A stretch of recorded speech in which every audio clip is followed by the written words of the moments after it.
বর্ষিয়ান রাজনীতিবিদ সাবেক ছাত্রনেতা আলহাজ মাওলানা মোহাম্মদ ইমতিয়াজ আলম। প্রধান অতিথির বক্তব্য রাখবেন আলহাজ হযরত মাওলানা ইমতিয়াজ আলম। নারায়ে তাকবীর। বিসমিল্লাহির রহমানির রহিম। নাহমাদুহু ওয়া নুসাল্লি আলা রাসূলিল কারীম। ইসলামী শ্রমিক আন্দোলন বাংলাদেশ নারায়ণগঞ্জ জেলা শাখা কর্তৃক আয়োজিত, মহানগর কর্তৃক আয়োজিত শ্রমিক সমাবেশ ও র্যালির এই অনুষ্ঠানের সংগ্রামী সভাপতি জনাব মুফতি হাবিবুল্লাহ সাহেব, উপস্থিত আছেন ইসলামী শ্রমিক আন্দোলন বাংলাদেশের কেন্দ্রীয় জয়েন্ট সেক্রেটারি মুফতি মুস্তফা কামাল, ঢাকা বিভাগীয় সাংগঠনিক সম্পাদক জনাব শাহাদাত হোসেন, নারায়ণগঞ্জ জেলা মহানগর আন্দোলনের সভাপতি মুফতি মাসুম বিল্লাহ সহ অন্যান্য নেতৃবৃন্দ, সহযোগী সংগঠন নেতৃবৃন্দ, সবাইকে মোবারকবাদ। আমাদের আজকের সমাবেশ র্যালি সম্পর্কে আপনারা অবহিত হয়েছেন। সময় খুব সংক্ষিপ্ত, তাই আমি সেই দিকে না গিয়ে সংক্ষিপ্ত আকারে আমাদের দাবিগুলো পেশ করছি। আপনারা জানেন, গত কিছুদিন আগে আওয়ামী লীগের চেয়ারম্যান কর্তৃক ফরিদপুরে 2 জন নির্মাণ শ্রমিক নিহত হয়েছে। আমরা এর তদন্ত করে কারা এর সাথে জড়িত আছে তাদেরকে গ্রেফতার করে আমাদের নায়েব আমির গত শুক্রবারে বাইতুল মুকাররম থেকে আলটিমেটাম দিয়েছিল যে এই বুধবারের ভিতরে তাদেরকে গ্রেফতার করতে হবে। সরকার এবং প্রশাসন ব্যর্থ হয়েছে। অতএব আগামী শুক্রবারে পুরা দেশব্যাপী মিছিল হবে ইনশাল্লাহ। সাথী বন্ধুগণ, আমাদের স্বাধীনতা অর্জন হয়েছে, 50 বছর অতিবাহিত হয়েছে। এই 50 বছরে অর্ধ শতাব্দীর পরেও আমরা দেখি একটি নির্বাচনের নিয়ম কানুন আইন বাংলাদেশ সরকারের যারা ক্ষমতায় ছিল করতে পারে নাই। সুন্দর একটি শ্রমনীতি করতে পারে নাই। সুন্দর মানুষের ব্যবসা বাণিজ্যের নীতি করতে পারে নাই।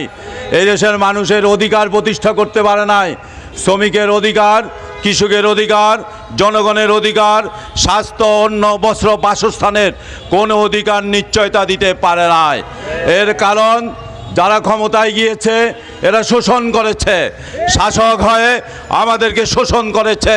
তারা নিজেদের আখের গুছান গুছিয়েছে। এই দেশের শ্রমিকরা এই দেশের উন্নয়ন করেছে।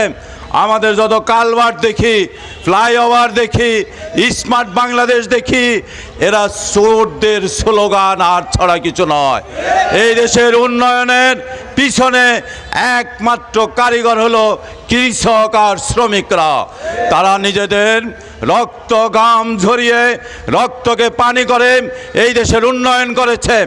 অতএব আজকের এই মে দিবসে আমাদের দাবি হলো সকল শ্রমিকদের তারা যেন বাসা ভাড়া দিয়ে, খেয়ে দিয়ে, নিজেদের বিবি বাচ্চাকে নিয়ে পড়ালেখা করিয়ে এই দেশে চলতে পারে এমন একটি মজুরি নির্ধারণ করতে হবে। আমাদের দাবি শ্রমিকদের জন্য আলাদা চিকিৎসার ব্যবস্থা করতে হবে। শ্রমিকের যে আদালত আছে সেটা দুর্নীতিমুক্ত করতে হবে। শ্রমিক মারা যায়, শ্রমিকদের আদালত হয়, মামলা হয়, কিন্তু ঘুষ খেয়ে সেই শ্রম আদালতের লোকেরা সেই শ্রমিকদের কোনো ন্যায্য বিচার করে না। অতএব আমাদের দাবি, পেন্ডিং যত বিচার আছে সমস্ত বিচারের কার্যক্রম সমাধান করতে হবে। সাথী বন্ধুগণ, আপনারা জানেন নারায়ণগঞ্জ সহ পুরা বাংলাদেশে হকারদেরকে উচ্ছেদ করা হচ্ছে। আমাদের দাবি হলো পুনর্বাসন ব্যতীত হকার উচ্ছেদ করা চলবে না। আমরা হকারদেরকে বলবো, বুক চটিয়ে রাস্তায় দাঁড়ান, কতজনকে হত্যা করবে দেখা যাবে। সবাই যদি আমরা আন্দোলন করি, বর্জিত সরকার সহ তাদের লেলুয়া বাহিনী সব পালাতে বাধ্য হবে।